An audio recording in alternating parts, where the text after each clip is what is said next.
My dear friends, today we're being reminded essentially of our call to be shepherds, and the invitation that you and I have been invited in a special way to be shepherds, to be carers of the flock of God. And how do we derive this authority of being shepherds?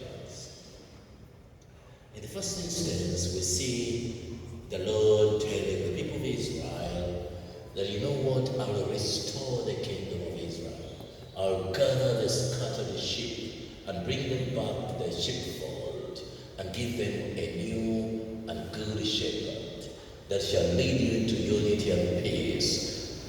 And of course we see that it says, because the shepherds that were there did not do a good job, they failed to do their duty, and so was division and scat and disunity and lack of peace, and so people are in exile and so forth. And then he promises to bring a good shepherd. I wonder what that means for you and I. But also he goes further, therefore, as you see, that this good shepherd is Christ that were being expected, that the people of Israel were looking forward to, that is from the stock of David, that then was going to shepherd them and restore the kingdom. And so Christ, as you see in the second reading, then brings this unique unity and peace and restores this. And when he restores this, we see him doing that perfectly on the cross, that is able to restore and bring this unity and unite us and make one family, one people of God, united in the Spirit. And that you and I, therefore, are born of the Spirit.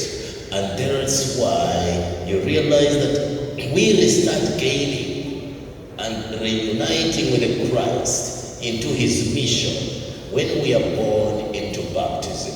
So we become a royal people, a special people, a royal priesthood. That in baptism, you and I share in the priesthood of Christ and share in the kingship of Christ and share in the prophetic mission of Christ. One of the things that he made us look at last week was how our prophetic mission is derived from our baptism. And you realize that therefore we become a royal people, a kingly people.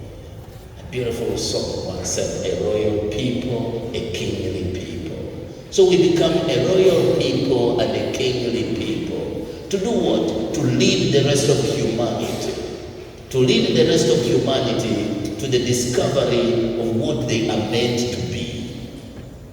That we lead the world to the Father. And so we become this royal people. And today, in a special way, he emphasizes the aspect of our call to the priestly people. So how do you, in the common priesthood that all of us share from our baptism, different from the ministerial priesthood that is at the service of the baptized, and that builds the body of the baptized, of the royal family, that nurtures and nourishes it. That deacon is going to be ordained into in a fortnight to come.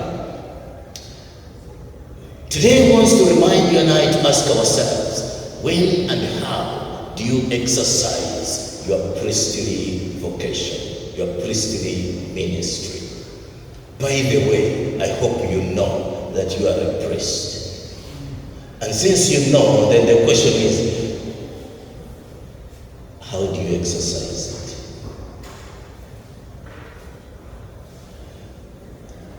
Today, in pointing out who a good shepherd is, in the scriptures, remember Christ tells us about who a good shepherd is. And he says, we shall know a good shepherd. How? He says, when a wolf comes to attack the flock, a good shepherd will risk and go in to protect the sheep. And therefore, but how shall we distinguish a true shepherd, a good shepherd from a hired one? He said the hired one, when a wolf comes to attack the sheep, he will run away and leave the sheep prey to the wolf. So what does that reveal to you and I? It reveals that in being a good shepherd, you have to be therefore ready to sacrifice for the care and the good of all those that are under your care, all those that look unto you, all those that encounter you for what?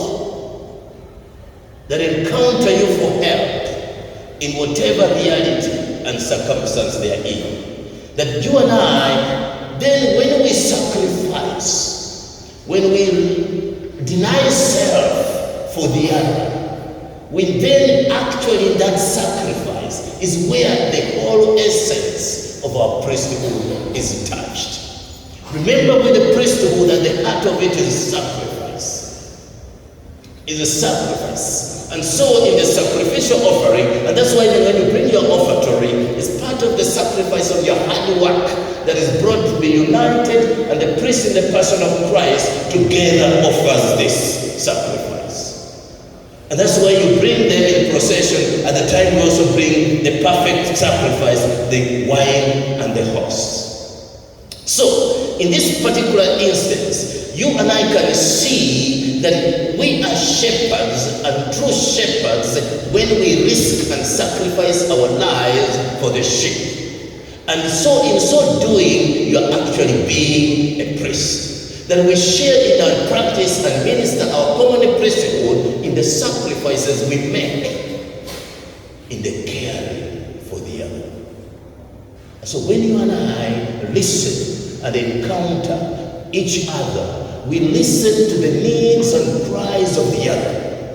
And when you see the need and the cry of the other expressed in different ways, but what you listen to and what you see is the need of the other. And this need, remember, can be a need of a person that needs a patient person.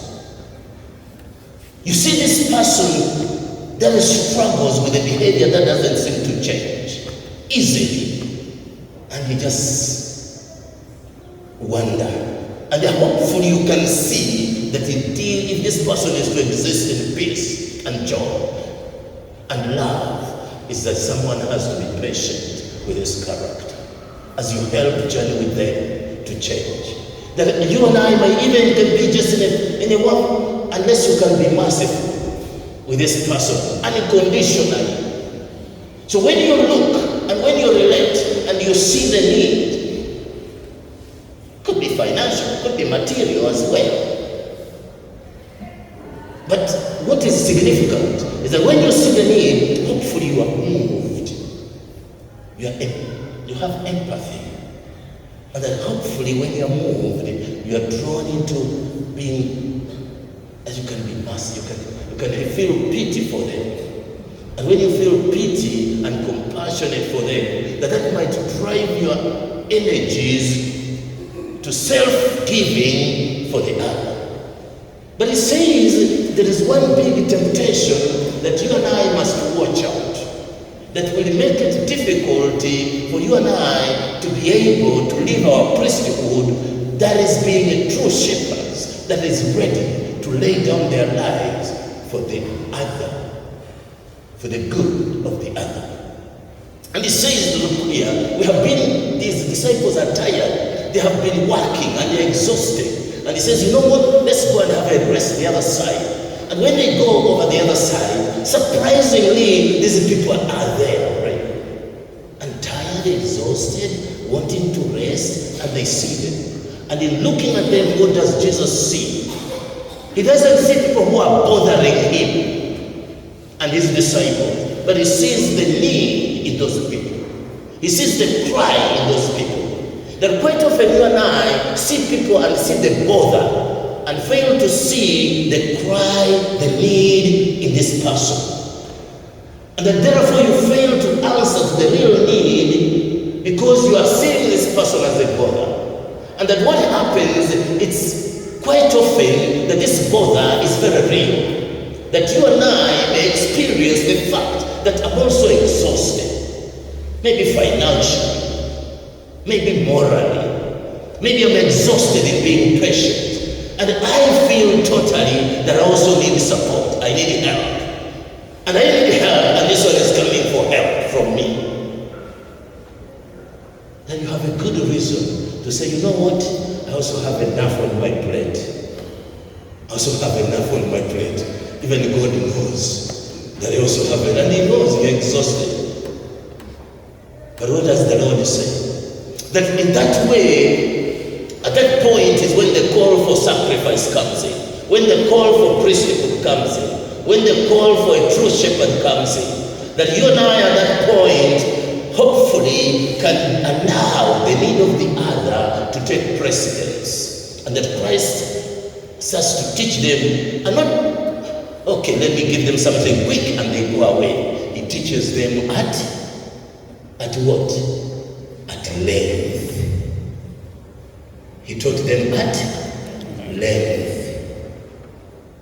He's tired, exhausted. They have to say, okay, please summarize. At least I can now summarize. But he teaches them at length. That you totally give and you offer the best you have and that you can give. And that you and I, therefore, have to watch the excuses that we will give ourselves and fail to answer to the need and fail to sacrifice because I have good reasons. I'm also struggling, and therefore I'm also having problems. I'm also having this, and therefore I cannot do it. They would have said to me, you know what? Come tomorrow, we are also tired. There is also tomorrow. Tomorrow, we are also tired. But what does Christ do? He changes and acts differently.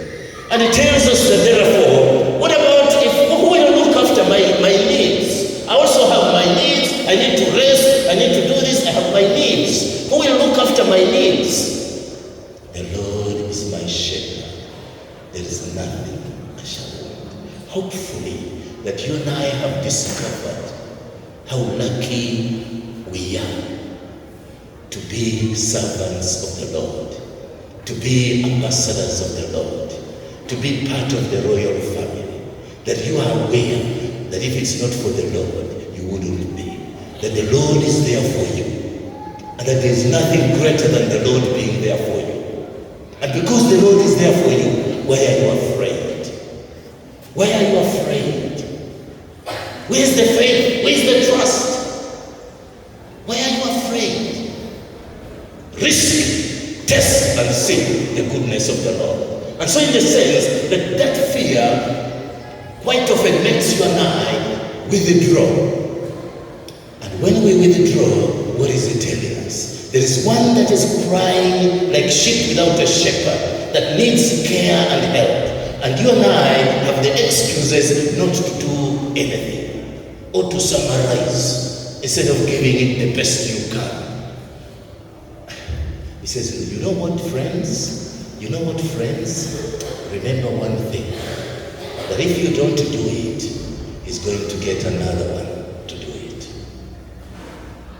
If you don't do it, there will be someone that the Lord will bring to do it. There will be another shepherd. There will be another one, another priest who will sacrifice to answer to it.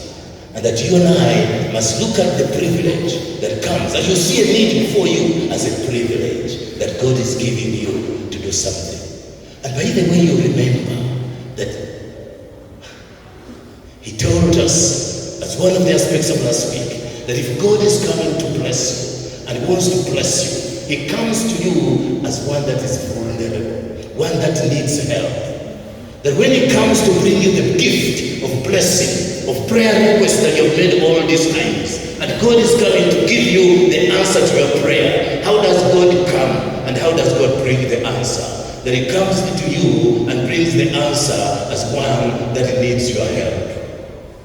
Like the little baby who came to save us, and yet is a baby, our Savior, whom we had to run up and down to protect, and yet is our Savior. That you and I have to learn to see in the need is how God comes to bless you. And in that is hidden his justice, that none of us will ever complain, because you were given an opportunity to help, but you refused. And yet in helping was where he was bringing you your blessing.